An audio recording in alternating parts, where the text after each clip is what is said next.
Mais vous savez, ces projets ne peuvent se réaliser qu'en recevant un financement consistant, ce qui n'est pas le cas. Actuellement, là, on a eu des difficultés au cours de la saison, parce que Demnenberg, si on veut dire à un mois après, il a fallu que nous alterner même dimanche. Donc, un dimanche sur deux, donc on l'a fait deux, trois fois, je crois, dans la saison ferme. Mais du au moins, on l'a fait malgré nous. Ça fait 8 ans que je dirige ce comité. On n'a jamais pensé à faire cela. Maintenant, il finit l'école, Léon Four. Il finit que moi, il y a le président de la République a octroyé 2% des recettes du PMI. Nous, nous recevons les gens, nous donnons les gens, les moyens. Bañé ba ci biir bon wadonnage il nañu une hypothèse nee nañu il faut nous donner 2% seulement sur le sol constitutionnel c'est-à-dire bu ñu jëlee seen frais yi ba mu jeex la ca des nga war nañ ko war a garder loolu dañu jël 2% te loolu c'est insignifiant par rapport à l'activité du CNG. kon daal président mu la déggee dafa mel ni kon 2% yi génn na mais ci LONASE la tagee.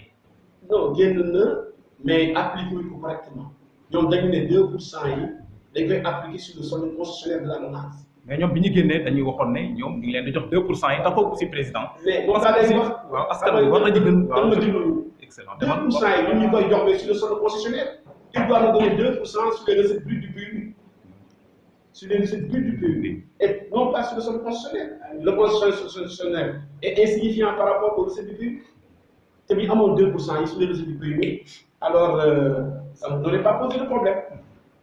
Voilà ce que je voulais dire sur ça. Et sur ça, ça a tout freiné au niveau du développement des courses. Parce qu'on avait des projets d'acheter du matériel relatif à l'organisation des courses au Sénégal, en parlant des listes, en parlant de beaucoup de choses, des tracteurs, des véhicules de service, etc. Mais dans le monde, nous réaliser. Et surtout les box, on doit reprendre. Parce que les box coûtent extrêmement cher. Les box, ça coûte 350 millions. Ben box. On a pu amener 2 ici, qui 4 milliards. On n'a pas dépensé ce montant-là. Parce que le deuxième bien mais bien traité. Voilà pourquoi on en a fini de bénéficier de ces bourses-là au cours du Sénégal. Voilà, président, nous avons dit qu'il y a un comité. Nous avons dit que l'hippodrome est fonctionnel, nous avons dit à quand les autres hippodromes fonctionnels, nous avons décentraliser en allant vers les autres régions.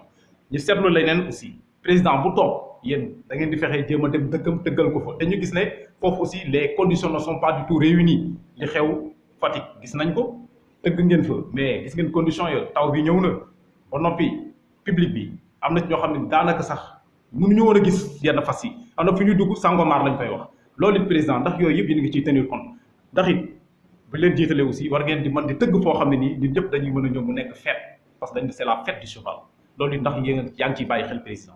Bien sûr, en effet, tu n'es pas le premier à poser cette question. On a tiré des conclusions des courses que nous avons organisées à Fatick. Nous, ces courses, on accompagne le président de la République et le ministre. Fatick, le maire de Fatick, c'est notre ministre des Sports, qui est notre ministre de tutelle. Nous avons organisé toute une saison sans passer à organiser à Fatick. C'est encore Macky Sall et de Fatick. C'est le maire honoraire. En plus, que Matarba soit le ministre des Sports et le maire de Fatick. Comment on peut donner une saison mondiale si tâche nous confiée, on ne pense pas à venir à Fatick. Mais Fatick est comme les autres régions. Quand le président Wade était là, on a organisé à Kébémer. Personne n'a rien dit. On a organisé 2 ou 3 fois à Kébémer. On s'en est bien sorti. Bon an, mal an, avec des difficultés. Pour revenir sur le problème des hippodromes, mais ça c'est un phénomène qui est national. On a que Thiès comme hippodrome réglementaire. C'est pas dans les autres régions, ça n'existe pas. On a des terrains de football de modifiés, comme Molo et autres pour organiser. Mais nous, il faut que nous fassions ça. On a dans la Kiman, nous avons informé la qui d'ailleurs a pris des dispositions pour éventuellement procéder à la réalisation de ces hippodromes dans les différentes régions. Mais exécution, Sénégal, actuellement, on vient de finir l'arène nationale. On a applaudi. Mais le chef d'État a promis de faire avec le ministre l'hippodrome national. Au Lagrose. Oui, Lagrose est pour réaliser Inch'Allah. Avec presque 100 hectares. Il y a des hippodromes avec piste d'entraînement, centre centre vétérinaire, avec même les réaliser, puisqu'on notaire pour gagner. Donc, on peut réaliser ce sera un grand pas pour le pays. Et le chef de l'État s'est engagé auprès des juges pour nous réaliser cela. Mais il faut nous laisser le temps de respirer. Il vient de sortir de beaucoup de projets. Mais il fait des efforts que nous approuvons. Donc on ne peut que travailler dans ce sens-là et l'accompagner chaque fois qu'on a besoin. Voilà. Président, vous êtes le président du comité national. Bientôt les élections présidentielles de 2019.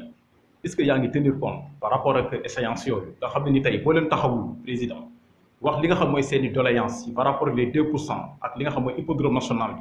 Est-ce que lolu bu passé di ngeen am li ngeen bëggoon parce que tamit dañ toll fo xamni est-ce que il n'est pas temps président nga fëgg ci table ji wax na kat li dañ ko soxla ci génn parce que tamit li ñuy faral di wax rek les politiques mën nañ la promettre mais en vain day nok ay promesse utopique ndax lolu aussi président yaa ngi ciy bàyyi xel parce que ñu tout dañ lay dolli rek ci li ñuy wax ci biti moo tax ñu nit buñ jàkkaarloo yow ça fait l'occasion pour wax la li nga xam ne tey ñooñu buñ jàkkaarloo dañ la koy laaj. J'ai bien compris ndax mbir mi boobu mais li ci nekk mooy il n'est pas de mes habitudes de taper sur la table devant les autorités. Je ne le fais pas. Ils m'ont nommé ici sur confiance. Je collabore avec eux.